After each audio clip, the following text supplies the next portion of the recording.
let's see what Rohan thinks about this, the run-in and the performance today. So, yeah, Rohan, if you can hear us, then Yeah, how you doing? yeah, Can you hear brilliant, me? mate. Yeah, really good, mate. Really good, mate. Really good. What did you make of today's performance? Yeah, I thought it was a very good game. I thought, especially in the first half, we played very, very well. As a Spurs fan, you always go through the ups and downs, and I think the first half was relatively stable, and we looked good. It was just a real shame to, again, have concede a goal on a set piece. I think in the second half, from about minute like 60 to 80, it got a little, the pressure turned up, but I think we soaked it up pretty well. We probably should have scored with that Kane chance.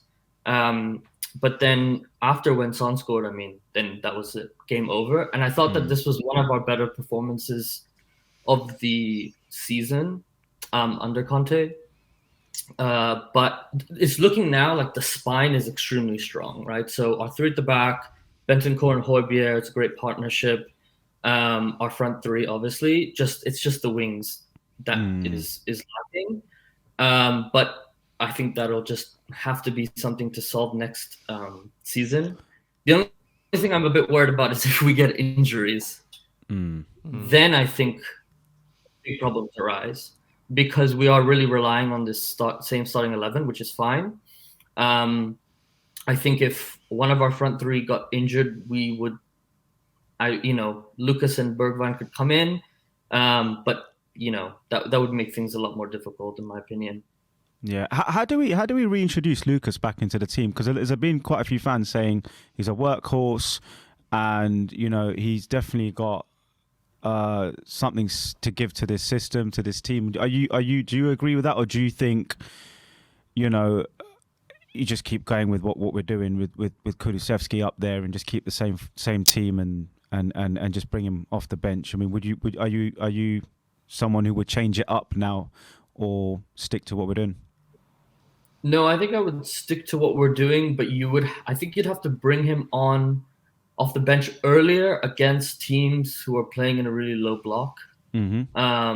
Just to, because his dribbling is good. And the only problem with Lucas is that sometimes he has a great game, sometimes he's totally quiet. So you don't know what you're going to get. But I think if it's like 60, 70th minute, it's still 0-0. We cannot make any sort of, we're not doing anything. Then I think it's probably worth bringing him on. Possibly even taking off a wing back, going into a 4, and then trying to do that just for the last 20-30 minutes might be the way to go. But I probably wouldn't start him in a certain game. Yeah, I mean, that I looked at the benches of both teams, and probably we had the more impact players coming off. I mean, we both said, and a lot of the chat said that they would have subbed Son off for Bergwijn, and we kind of were like, no, maybe keep him on because Son's got that goal in his locker. But they brought on Fornals, Yarmolenko and Vlasic, and we brought in Emerson Royal, Bergwijn, Moura. But apart from Bergwijn and Moura, we don't really have another option, do we, off the bench? No.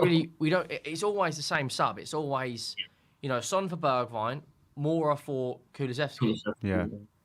That we don't have. You don't want to rely on Sanchez. You don't want to rely on Winks. Galini's obviously never going to get game time, and Harvey White and Scarlett are just youngsters. Yeah. Joe Rodon hasn't probably seen a game now. I don't think he's played under Conte. No, I think with us we haven't got game changers off the bench, but what we've got is just kind of a reinforcement of the same system. Just energy. Just energy. That's it. So whether it's Emerson, today we saw that coming on, whether it's Skip or Sessegnon coming on or starting, it's just a replacement, but it's not an enhancement. Yeah. And that's why our squad depth is not good enough to challenge anything above top 4. I don't see our squad challenging above top 4. If you would have said beginning of the season, if I would have said to you and Rohan, we're going to get top 4, and not on the squad we had. Yeah, but if we're going to have Antonio Conte. Yep. So bearing in mind we're dreaming now, yeah. Time. If I said we're going to get top 4 and we're going to have Antonio Conte, you would have bit my hand off. 100%. Now are genuinely in a race. In my opinion, it's two teams. Do you know what it is? What it is for me is we're still players short, and we don't have enhancements off the bench. We have a replacement, if not a slightly weak replacement, because Moura, you know, should have scored more goals in his Spurs career. I like him. I like Lucas Moura, and I think he really tries and he wins back the ball, but his final decision making again has been poor. You know, he's like 50-50. You know what Lucas Moura going to get. I feel like with Bergwijn, you know, hasn't kicked on really. And I feel like after that, like you just said, the subs bench today you're looking at, and we were talking about this around the 70th minute saying, right, what do we do to get the win? And Conte's got the same problem, right? He's sitting there going, right, who do I bring off the bench? It's almost like he brings them on to close the game rather than win the game. Yeah, absolutely spot on. I think if let's say one of our attackers get injured and we want to then stick with someone for a while, I think Bergwijn might actually be a better shot because he just doesn't get a run of games, so we don't really know. So in that sense, it's a bit of an unknown quantity. But like we know that the guy can make an impact. You know, like he can. Yeah, exactly. I love how we look at the United game for Lucas and the Ajax game, and now we've given Bergwijn a game as well, and that's the Leicester game. I love how we have these like go-to performances that we say, oh. But you make a good point at the same time. I mean, it is only 1 or 2 games, and we do need more consistency. But I think it's a valid point. Yeah. You know, you're going to get more out of Bergwijn than Lucas Moura. I mean, all due respect, Lucas Moura is kind of living off the Ajax game now, isn't he? He doesn't really do much. You're not a Moura sexual then, are you? No, like it's you know, that was a fantastic game. Yeah. Only 4 players in the Champions League history have ever got semi-final. It will never happen again. And the other 2, I think, are Ronaldo and Messi. And I think it's Thomas Müller or Lewandowski. But anyway, that game was unbelievable. But since then, you know, I don't even think he's got 20 Premier League goals. Yeah. You know, we kept Lamela for nearly 8 years, and he only had 17 Premier League. I think goals. what we've seen with just Kulusevski in these last couple of months is miles better than Lamela is the difference between. Now forget the Rabonas because that's all Lamela did. Yeah. But Kulusevski is technically a better player than Lamela. But let me ask you this, right? I'll ask you this, right? This manager and this system and all his tactical. You know, intelligence and his motivational skills, his coaching skills. The guy's a winner. You know, the guy brings, you know, half the wins, you could even say, down to the way he works with the players and the way he sets the team up. Would some of these other players have performed better under this setup? Because sometimes, you know, you could put a good player in a team which is not playing well. You know, the system's not working, and you don't see the best of them. I look at Bergwijn and Moura in this coaching setup, in this system. We might be yet to see the best of them because they've got the platform to play the kind of expansive football that maybe they can do, but they've never been able to because they've not played for such a good manager.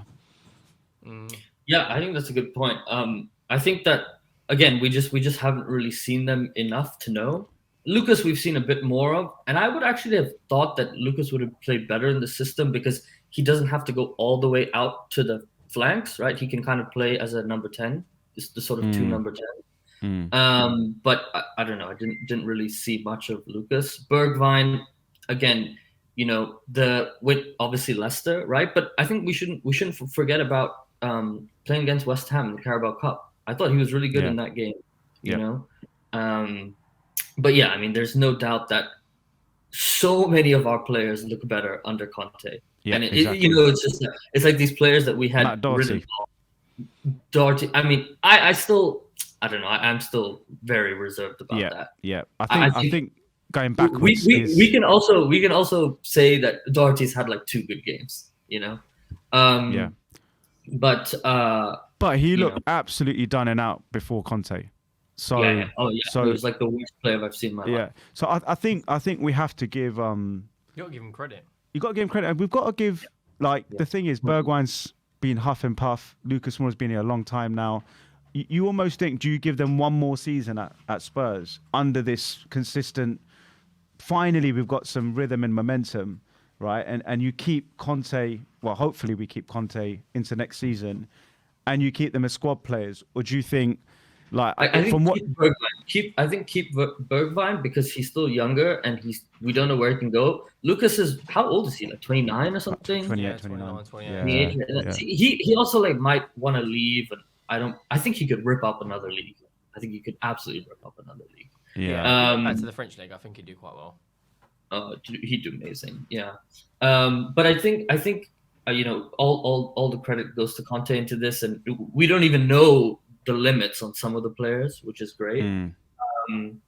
But I want to make one maybe slightly controversial point in terms of managers. And don't get me wrong, like the fact that we have Antonio Conte is amazing, right? Especially compared to Nuno earlier on.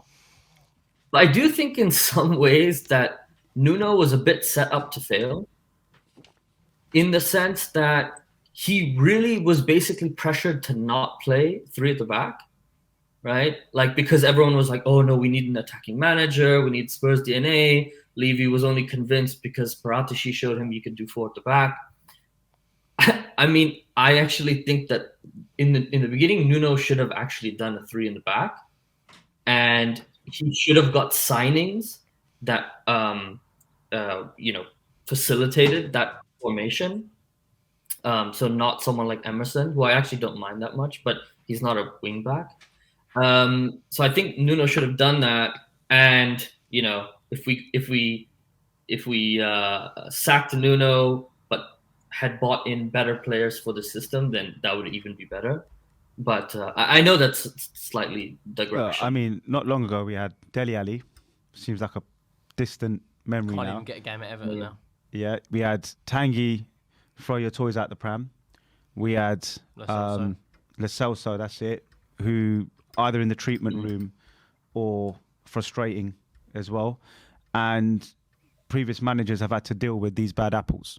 They've not had Bentancur, they've not had Kulusevski, they've not had Emerson, who's not been great, obviously. Galini's come in. And so they've had to deal with the dead wood and the dead apples, or, the bad apples. So, yeah, there's a point there to be made that you are sometimes as good as your tools. And, an upset Harry Kane, we have to add to that list because he was, that's your best player. So, yeah, Nuno maybe, with these players better. But I still genuinely think that he wouldn't have got what Conte is getting out of this lot right now, because I just think Conte knows what he's doing. Yeah, he's a real. I mean, he's a top coach, right? Because that's the thing. Like, he's making Ben Davies look like a very solid left centre back. Getting the best out of him. Yeah. Getting the best out of him, and so then that's fine. Yes, we need to find a better left centre back. But I think the thing with Conte is he breathes, smells, and just gives off a winning mentality in every, whether it's in a press conference, whether it's on and off the pitch. The guy's a born winner, man. He just wins. Yeah, and what's that worth in today's, football? But then again, we also, not being negative Nanny, we also had a born winner in Jose Mourinho. Yeah, we did. We've got more trophies than Conte. But would Jose with this squad have done better? Definitely. With I don't these want to players, be that guy, but we went for a patch under Conte where Jose had better results that early on. The difference we've got is Conte is in his prime. Jose but the thing is, Conte right now he's the man. Jose would definitely have done better without the bad apples that he had, and with a Bentancur and a Kulusevski. But you can argue Gareth Bale, what you could say, still world class, had ups and downs with Jose. Toby had ups and downs with Jose. So I feel like every player does with Jose. He does create an environment of a controversial environment. But we're gonna have to wrap. Thanks for coming on. I really do appreciate it. Hopefully we'll have you on after the Newcastle game. Really do appreciate it. Enjoy the rest of your. Thanks for coming on, Ro. And thank you guys. How many Spurs? Take care. Spurs.